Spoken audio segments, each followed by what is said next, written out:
ආයුබෝවන් බ්ලූබෙල් channel එකට ඔයාලා හැමෝම වෙනද වගේම ගොඩාක් ආදරෙන් පිළිගන්නවා. ඉතින් අද මම මේ වීඩියෝ එක ගෙනාවේ ඕකිඩ් වවන්න ආස කරන ඔයාට. ඔයා දන්නවද ඔයා ජීවිතේටවත් ඕකිඩ් වැව්වට හිතන්නේවත් නැති රහස් පහක් ගැන තමයි මම අද මේ වීඩියෝ එක අරගෙන එන්නේ. ඉතින් එහෙනම් වීඩියෝ එකේ අන්තිම වෙනකන් එකතු වෙලා ඉන්න ඕනේ. පළවෙනි කාරණාව තමයි ඕකිඩ් වල මේ තියෙන මුල් මේ සුදු පාට චූටි මුල් පේනව නේද? අන්න ඒවා ඔයා කවදාවත් පස් යටට තද කරලා හිටවන්න එපා. ඔයා හැමතිස්සෙම මෙන්න මේ මට පේනවා ඇති මේ තියෙන්නේ මුල මම එළියට දාලා තමයි හිටවලා තියෙන්නේ. මේ තියෙන්නේ අන්න ඒ විදිහට හිටවන්න. ඉතින් මේකට හේතුව මොකක්ද කියලා මම කියන්නම්. ඇත්තටම මෙතනදී පොඩි විද්‍යාත්මක හේතුවක් තමයි තියෙන්නේ. මේ ඕකිඩ් වල මුල් ප්‍රභා සංශ්ලේෂණය කරනවා. ඒ කියන්නේ යාළටම යාළගේ කෑම හදාගන්න පුළුවන්. සාමාන්‍යයෙන් ප්‍රභා සංශ්ලේෂණය කරන්නේ කොළ පාට දේවල්නේ. ඉතින් මේවා කොළ නෙවෙයි මේවා සුදු පාටනි කියලා හිතෙන්න පුළුවන්.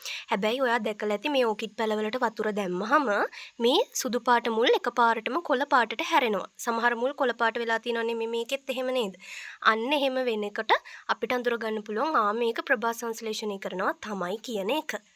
ඉතින් එහෙම ප්‍රභා සංශ්ලේෂණය කරනවා නම් එයාට හොඳට අවුව වැටෙන්න දෙන්න ඕනි. එයාට හුස්ම ගන්න දෙන්න ඕනි. ඉතින් මෙන්න මේ දෙක දුන්නොත් තමයි ඔයාගේ ඕකිඩ් පැලේ හොඳට වර්ධනය වෙන්නේ. ඉතින් ඔයා කොච්චර පොහොර දැම්මත් මොන වර්ගයේ නිල් කැට දම් කැට නම්මනම් දැම්මත් වැඩක් නැහැ. මෙන්න මේ කාරණාව ගැන දැනගෙන හිටියේ නැත්තම්. ඉතින් ඒ නිසා අමතක නොකර ඕකිඩ් හිටවද්දි ඒකේ මුල එළියට දාලා හිටවන්න අමතක කරන්න එපා.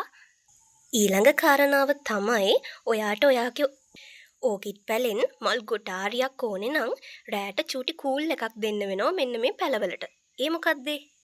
ඒ කියන්නේ මේ ඕකිඩ් පැලයක් ඔයා දැන් ගේ ඇතුලේ හදනවා කියලා හිතමුකෝ.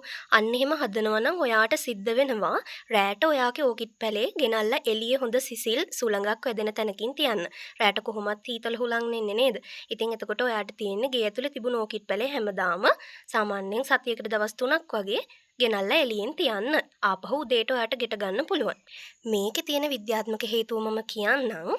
මේ ඕකිඩ් වලට බලපාන්නේ උෂ්ණත්වය කොච්චරයිද කියන එක නෙවෙයි උෂ්ණත්ව වෙනස කොච්චරයිද කියන එක. ඒ කියන්නේ උදේට මෙන්න මෙච්චර අවුවක් වැටෙනවා ඊට පස්සේ හවසට මෙච්චර අවුවක් වැටෙනවා කියන එක නෙවෙයි. මෙයාට ඕන වෙන්නේ උදේ සහ රෑට එයාට ලැබෙන අවුවේ තියෙන වෙනස. මේක මම මෙහෙම සරලව කියලා නතර කරන්නම්. ඉතින් අන්නේ වෙනස මෙයාට බලපාන නිසා තමයි අපි මෙයාට උදේට සාමාන්‍ය අවුවක් දීලා රෑ වෙද්දි හොඳ සීතල පරිසරයකට මෙයාව හුරු කරන්න ඕනි. එතකොට හොඳ වෙනසක් ලැබෙනවා. හොඳ අඩු රාත්‍රී උෂ්ණත්වයක් යටතේ මෙයා හැදෙනවා. අන්න එතකොට ඔයාට පුළුවන් ඔයාගේ පැලෙන් මල් ගොඩාරියක් ලබා ගන්න. ඉතින් ඔයාට දැන් ගේ ඇතුලෙන් තියලා ආය එළියෙන් තියෙන ওই වැඩේ හරි කරදරයි නම් ඔයාට පුළුවන් net එකක ඒ කියන්නේ net house තියෙන දැල් ගෘහයක මේ ඕකිඩ් වගාව සිද්ධ කරගෙන යන්න. මම ඊළඟ දෙයට එනවා. ඒ තමයි ඔයා දන්නවද මේ ඕකිඩ් වල තියෙන මල් හරිම කපටි. නිකමටවත් හිතුවද මේ ගැන? ලෝකේ ඕකිඩ් වර්ග වලින් 3න් එකක්ම මල් හදන්නේ නැහැ. පැණි තියෙන. ඒ කියන්නේ දැන් ගොඩක් මල් වල පැණි තියෙනවනේ. හැබැයි ඕකිඩ් මල් වල කවදාවත් පැණි තියෙනවද? අපි බුදුහාමුදුරන්ට පූජා කරනවද මේ මල්? නෑනේ. ඉතින් අන්න එහෙම පැණි නැති නිසා තමයි මේගොල්ලෝ නිකන් හරියට අර නටනවා වගේ හැඩයකින් පිපෙන්නේ. ඒ කියන්නේ ඕකිඩ් මල් නිකන් හරියට කාන්තාවකගේ රූපයක් නේද අපිට බලා ගන්න පුළුවන් වෙන්නේ. සමහර ඕකිඩ් මල් තියෙනවා ඇත්තටම ලස්සන ගෑනු කෙනෙක්ගේ රූපයක් වගේ.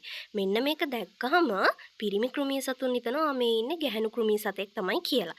ඊට පස්සේ ඒගොල්ලෝ මේ මල හොයාගෙන ඇවිල්ලා ඒකේ වහලා පරාගණය කරන්න ගන්නවා. අන්න එතකොට තමයි මේ මල් පරාගණය වෙන්නේ. ඉතින් අපි දැන් මේකෙන් ගෙඩි මුකුත් ලබා ගන්නේ නැහැනේ මල්නේ අපිට ඕනේ. අන්න ඒ නිසා පරාගණය කියන එක සිද්ධ කරන එක එච්චර හොඳ වැඩක් නෙවෙයි. එතකොට අපිට කරන්න තියෙන්නේ ඔයා හදිස්සි හරි ඔයාගේ ඕකිඩ් පැලේ ඒ වගේ කෘමී මැස්සෝ එහෙම ඇවිල්ලා වහනවා දැක්කොත් එක මලක ටිකක් වැඩිපුර වහනවා වගේ පෙනුනොත් එහෙම ඒ මල කඩලා අයින් කරන්න. එහෙම නැත්නම් ඒ මල වෙනමම ටිකක් ආරක්ෂා කරන්න සිද්ධ වෙනවා. කඩලා අයින් කරන එක හොඳයි. මොකද එහෙම නැති වුණොත් එහෙම මුළු ඕකිඩ් ඉත්තෙම අර වගේ කෘමීන් වහලා ඊට පස්සේ මුළු ඉත්තෙම මල් ඉක්මනින්ම පර වෙලා යනවා. ඒ වගේ ආයු කාලය අඩු වෙනවා. එතකොට ඔයාගේ ලස්සන මල් ඉත්ත නැති වෙලා යනවනේ. අන්න ඒ නිසා තමයි මේ දේ ගැන ඔයා දැනගෙන ඉන්න ඕනි. ඊළඟ කාරණාව තමයි මෙන්න මේ ඕකිඩ් මල් ඒ පැලවල කොළ. දැන් ගොඩක් අය හිතනවා මේ ඕකිඩ් පැලවල කොළ ලස්සන තද කොළ පාටට තියෙනවා නම් මගේ පැලේ සුපිරියටම හැදෙනවා කියලා. ඇත්තටම ඔයා වැරදි. ඔයාගේ පැලේ කොළ තද කොළ පාට නම් ඒකෙන් කියන්නේ ඔයාගේ පැලේට අවුව මදි කියන එක. අනිත් පැල වර්ගවල කොළ තද කොළ වෙනවා නම් ඒකෙන් කියන්නේ අවුව වැඩි කියන එකනේ. කියන්නේ අවුව හොඳට ලැබිලා කියන එකනේ. හැබැයි ඕකිඩ් වල ඒකේ අනිත් පැත්ත. එතකොට කොහොමද අපි හොඳද කියලා බලාගන්නේ පැලේ? ඕකිඩ් වල මෙන්න මේ මම පෙන්නන පැලවල වගේ ලා කොළ පාට නම් තියෙන්නේ කොළ. ඒ කියන්නේ ඔයාගේ පැලේ හොඳට සාර්ථකව හැදිලා තියෙනවා කියන එක. ඉතින් ඒ නිසා පැලේ තියෙන කොළ තද කොළ පාටට තියෙනවා නම් ඔයාට කරන්න තියෙන්නේ ඒ පැලේ අරගෙන ගිහිල්ලා සාමාන්‍ය මද අවුවක් තියෙන තැනකින් තියන්න. මොකද ඕනවට වැඩිය හෙවන ඕනෙත් නැහැ ඕකිඩ් වලට. හරිද? අන්න ඒකත් දැනගන්න. අන්තිමට අපි එනවා පස්වෙනි ටිප් එකට. ඒ තමයි ඕකිඩ් මැරෙන්නේ වතුර මදි වෙලා නෙවෙයි වැඩි වෙලා. ඒ කියන්නේ දැන් ගොඩාක් පැල මැරෙන්නේ සාමාන්‍යයෙන් වතුර මදි වෙලානේ. මෙයා එහෙම නෙවෙයි. මෙයාට වතුර පොඩ්ඩක් වැඩි වෙච්ච ගමන් මෙයා ඉක්මනට මැරෙන්න බලනවා. දැන් ඔයා එතකොට කරන්න ඕනේ මොකද්ද දන්නවද? වතුර දාන්න කලින් අනිවාර්යයෙන්ම ෆින්ගර් ටෙස්ට් එක කරන්න ඕනේ. ඇඟිල්ල ඇතුළට දාලා බලන්න පස් මාධ්‍යයේ කොහොමද පස් නෙවෙයි. ඇත්තටම අපි මේකට දාන්නේ වෙනම මාධ්‍යයක් නේ. මේ ගැන මම වීඩියෝස් කරලා තියෙනවා. බලන්න ඒවා. ඉතින් අන්නේ මාධ්‍යයට ඇඟිල්ල දාලා බලන්න අතට තෙතමනයක් දැනෙනවා නම් ඒ ගමම වතුර දාන්න යන්න එපා. හැබැයි හොඳට වේලිච්ච ගතියක් නම් දැනෙන්නේ ටක් ගාලා වතුර එකතු කරන්න. ඔයා දන්නවද පිට රටවල් වල මේ ඕකිඩ් වලට අයිස් කැට 3ක් විතර එක දවසකට දාලා තියෙනවා. ඊට පස්සේ ආයෙ දවසක් විතර වතුර දාන්නේ නැහැ. එතකොට මොකද දන්නවද වෙන්නේ? මේ අයිස් කැට ටික හිමීට දිය වෙලා අර ඒකට අවශ්‍ය ප්‍රමාණයට හරියට බිඳු ජල සම්පාදනයෙන් වගේ වතුර ලැබෙන්න ගන්නවා.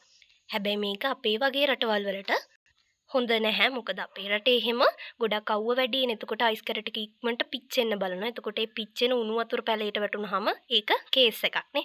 අන්න ඒ නිසා මේ වැඩේ ඔයා කරන්න යන්න එපා. ඒක පිට රටවලයි කරන්නේ.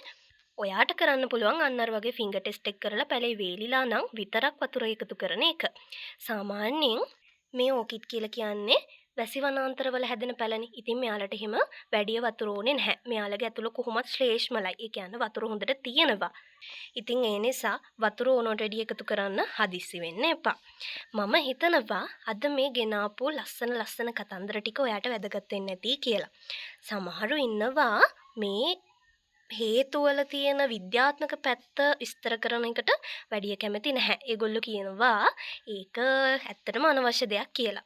ඉතින් මම නම් දකින්නේ මොනවා හරි දෙයක් කියනවා නම් ඒකට පදනමක් තියෙන්න ඕනි නේද? මං ඒක නිකාම බොරුවක් කියනවනේ නැත්තම් ඒක එතකොට ඔයාලට හිතෙන්න පුළුවන් මෙයා පච්ච කියනවා කියලානේ. ඉතින් ඒ නිසා අනිවාර්යයෙන්ම ඒක ඇතුලේ තියෙන විද්‍යාත්මක හේතුවත් එක්ක තමයි මම වීඩියෝස් ගේන්නේ. ඉතින් ඒකත් එක්ක එකතු වෙලා ඉන්න ඔයාලට මම ගොඩාක් ආදරේ. එහෙනම් අද වීඩියෝ එක කොහොමද කියලා අනිවාර්යෙන් කමෙන්ට් එකක් දාගෙන යන්න අමතක කරන්න එපා. ඉතින් මේ වගේ තවත් වටින වීඩියෝ එකකින් ඔයාව ආය හම්බ වෙනකන් මම ඔයාගේ ආදරණීය බ්ලූබෙල් channel ගිහින් එන්නම්. හැමෝම සතුටින් පරිස්සමින් ආදරෙන් ආරක්ෂිතව ඉන්න ඕනි.